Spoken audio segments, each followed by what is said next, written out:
Tu connais cette sensation que quelque chose est sur le point de changer, mais que tu n'arrives pas encore à le voir clairement. Eh bien, c'est exactement ce qui t'arrive en ce moment.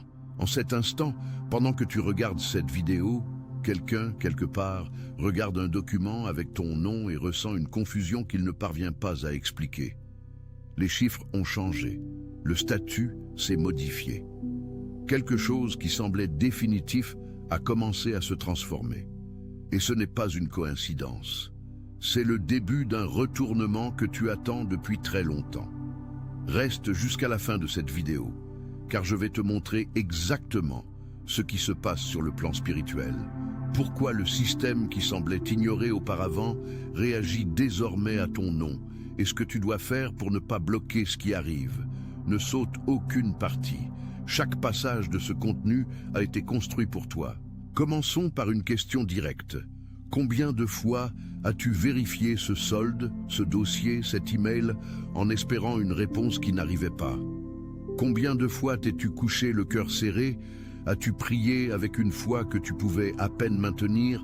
Et t'es-tu réveillé le lendemain pour retrouver le même silence que d'habitude? Si tu as vécu cela, tu es au bon endroit. Et plus important encore, tu étais en préparation, non en punition. Il y a une énorme différence entre une période d'attente vide et une période de construction intense. La plupart des gens confondent les deux. Quand rien ne semble se passer à l'extérieur, l'esprit humain interprète cela comme un échec, comme un rejet, comme un signe que peut-être ton destin est bel et bien de rester là où tu es. Mais la spiritualité et même la science moderne ont beaucoup à dire sur ces périodes qui semblent stagnantes et qui sont, en réalité, les plus transformatrices de toutes.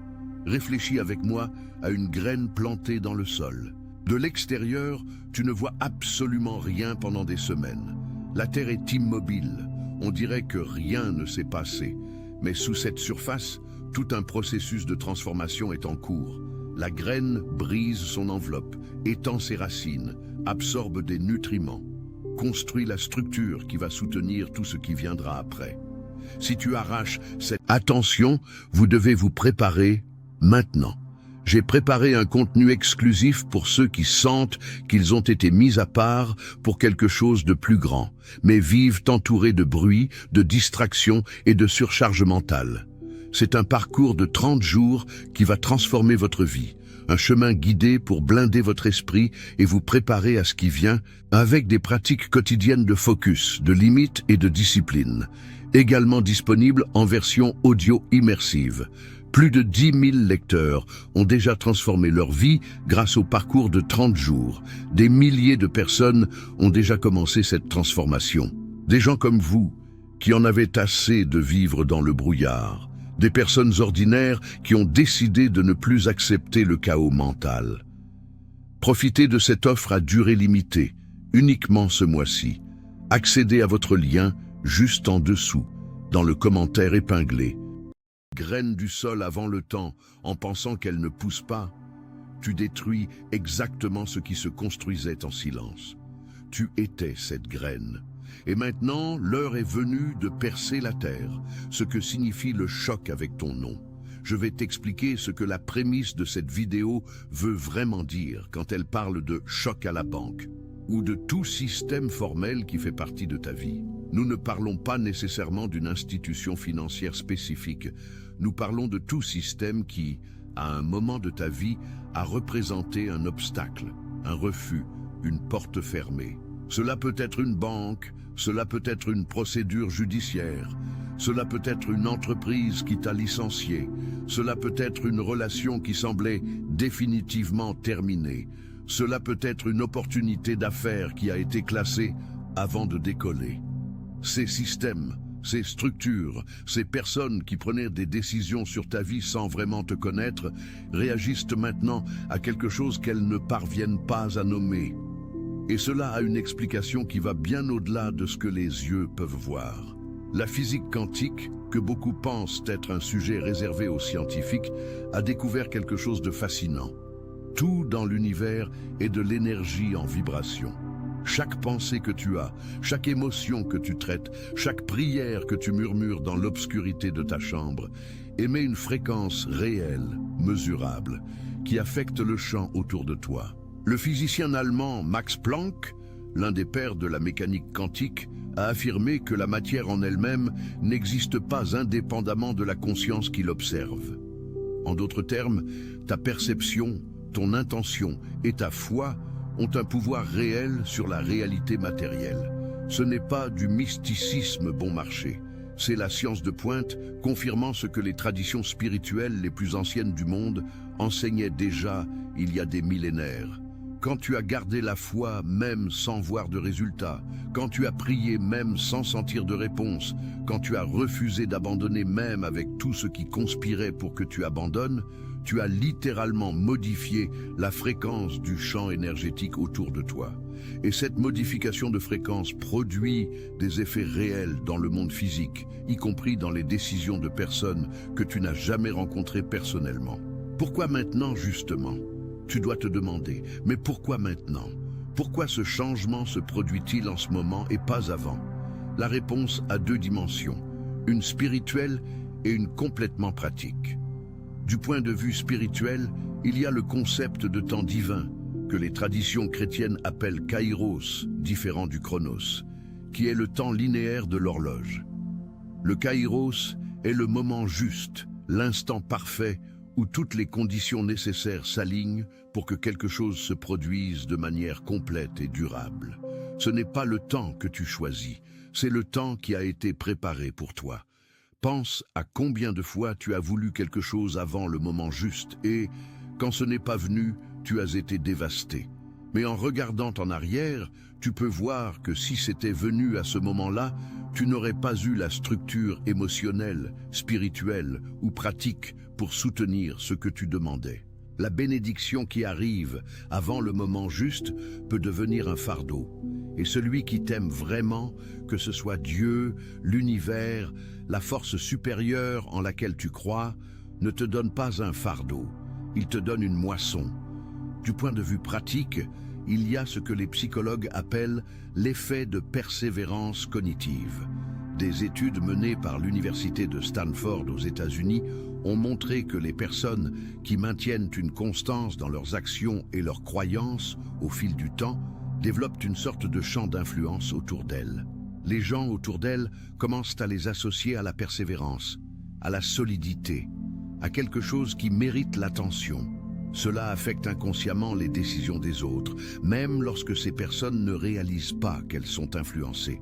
En d'autres termes, ta persévérance silencieuse a créé une réputation dans le plan invisible, qui se manifeste maintenant dans le plan visible. Les signes que tu dois reconnaître. Voici un point critique que la plupart des gens manquent. Ils attendent le coup de tonnerre, le grand miracle, le retournement dramatique qui va apparaître soudainement comme un éclair dans le ciel. Et pendant qu'ils attendent le coup de tonnerre, ils ratent les signes qui arrivent en chuchotement. La vraie transformation ne commence jamais par un coup de tonnerre. Elle commence par des fissures presque imperceptibles dans le mur que tu pensais impénétrables. Fais attention à ces signes. Une réponse différente de ce que tu avais l'habitude de recevoir d'une personne ou d'une institution qui semblait auparavant indifférente. Ce n'est pas encore nécessairement un oui définitif. Cela peut être juste un ton différent, un message qui arrive quand tu ne t'y attends pas, un retour qui ne se produisait jamais avant, une porte qui reste ouverte un peu plus longtemps que d'habitude, une opportunité qui apparaît de manière apparemment fortuite, une conversation qui surgit sans que tu l'aies planifiée, un contact qui réapparaît après très longtemps. Une sensation intérieure de légèreté que tu ne parviens pas à justifier par les circonstances extérieures. C'est important. Parfois, ton esprit sent ce qui arrive, avant que ton esprit rationnel ne puisse le traiter. Quand tu te réveilles le matin avec une paix qui ne correspond pas à la situation que tu vis, ne rejette pas cela comme une illusion. Cela peut être ton champ énergétique qui reconnaît déjà l'approche de ce qui a été promis. Des rêves plus vifs, une sensation de déjà-vu dans des situations positives, l'impression que quelque chose est différent sans que tu puisses nommer exactement quoi. Toutes ces choses sont des communications du plan spirituel qui atteignent ta conscience. Ne sous-estime pas ces signes. Ce sont les premières fissures. Et c'est exactement la fissure qui laisse entrer la lumière. Le rôle de ta résistance dans la construction du miracle. Maintenant, je dois te parler de quelque chose qui est peut-être la partie la plus importante de toute cette vidéo. Et je veux que tu écoutes avec le cœur ouvert. Tout ce que tu as traversé durant cette période d'attente, chaque déception, chaque porte fermée, chaque nuit où tu as pleuré sans comprendre pourquoi, chaque moment où le doute a crié plus fort que la foi, avait un but. Ce n'était pas une punition. C'était un affinement. Il existe un processus en métallurgie appelé la trempe de l'acier. Pour que l'acier devienne extrêmement résistant, il doit être chauffé à des températures très élevées, puis refroidi brutalement. Ce processus, qui semble destructeur, est exactement ce qui transforme un métal ordinaire en quelque chose capable de supporter d'énormes pressions sans se briser. Tu es passé par le feu. Tu as été chauffé à des températures que la plupart des gens ne supportent pas. Et maintenant, tu es en train d'être refroidi, c'est-à-dire que tu es forgé en quelque chose qui va durer. La bénédiction qui t'arrive n'est pas une bulle. C'est une structure solide. Et elle est solide précisément parce que tu as été solide quand tout essayait de t'effondrer.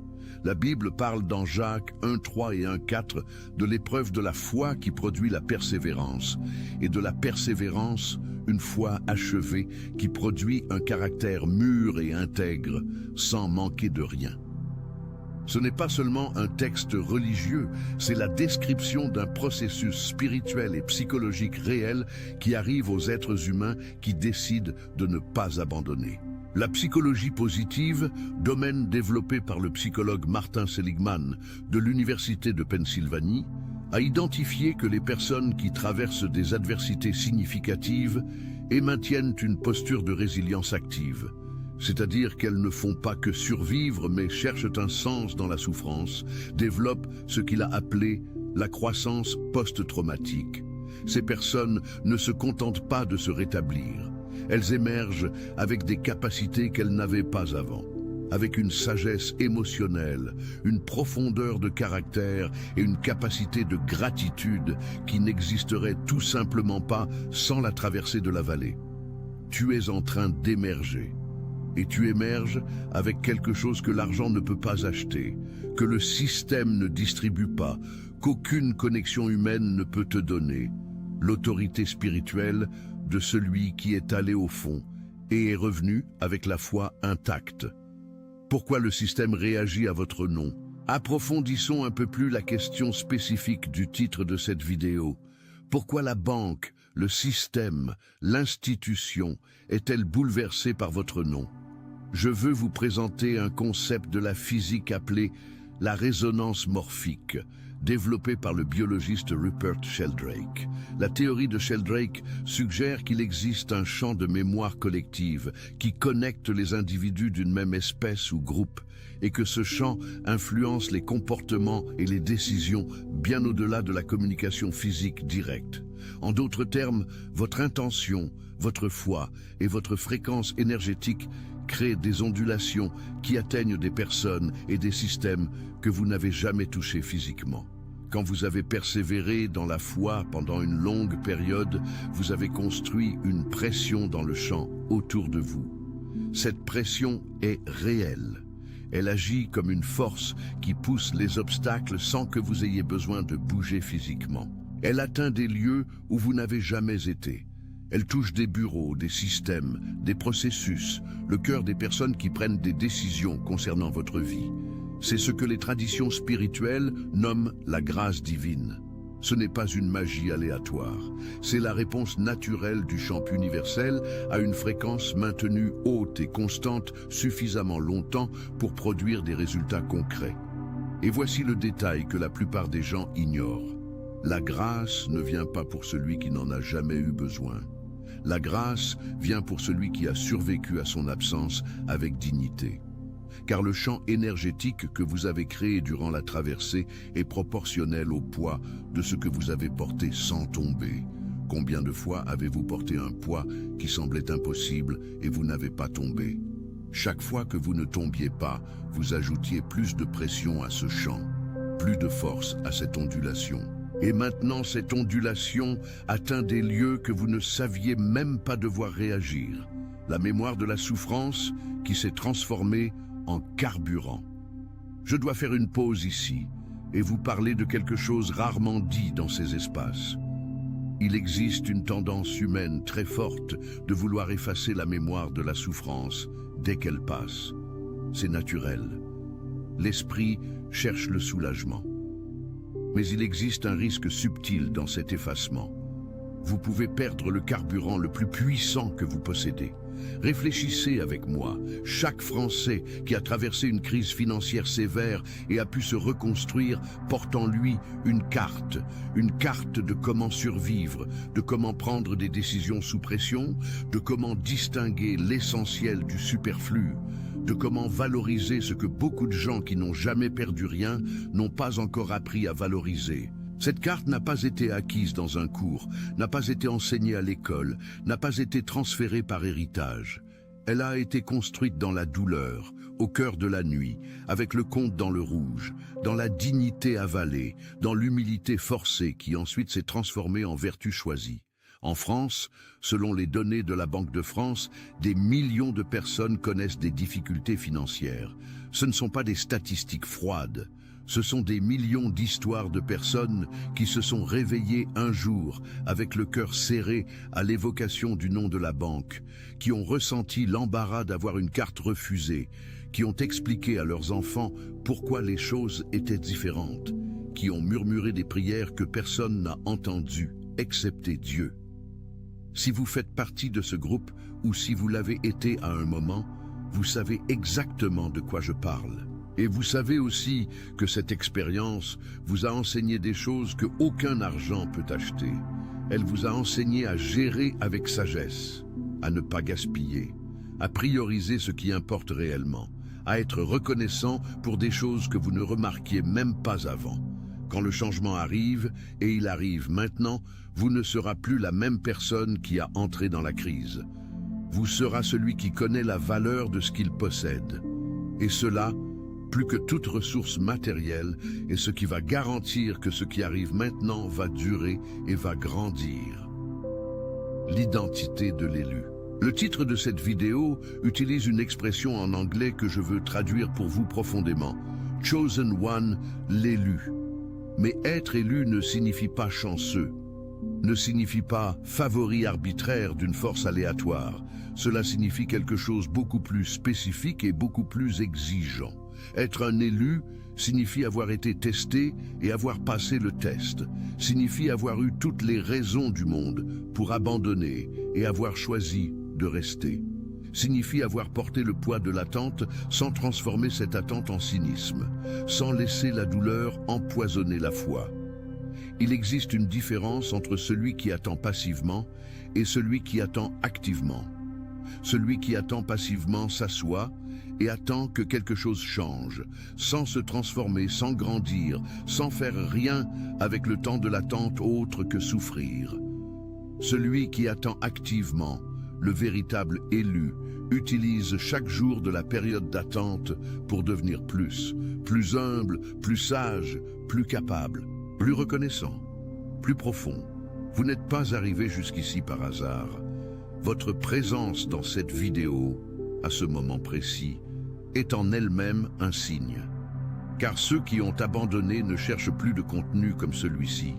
Ceux qui ont durci leur cœur ne sont plus ouverts à recevoir des messages de foi. Le fait que vous êtes ici, que vous cherchez encore, que vous croyez encore, même après tout, est la preuve plus concrète que vous êtes exactement le profil de personne pour lequel ce changement a été préparé. Vous êtes l'élu non parce que vous avez été choisi arbitrairement. Vous êtes l'élu parce que vous avez choisi de demeurer quand toutes les options pointaient vers la sortie. Que faire avec ce qui arrive? Quand le changement arrive, et il arrive maintenant, Il existe une posture spécifique qui va déterminer si vous allez soutenir ce que vous recevez ou si vous allez gaspiller. La première posture est celle de la gestion consciente. Tout ce que vous recevez, soit une ressource financière, une opportunité d'affaires, une porte qui s'ouvre, une restauration de relations, doit être géré avec la conscience de celui qui sait qu'il a reçu quelque chose de précieux et a une responsabilité sur cela. Ne dépensez pas avant de planifier, ne promettez pas avant d'assurer, ne développez pas avant de consolider.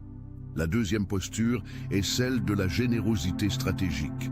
Cela peut sembler contradictoire pour celui qui a traversé la pénurie, mais c'est une des lois plus solides de l'univers spirituel et aussi de l'économie comportementale.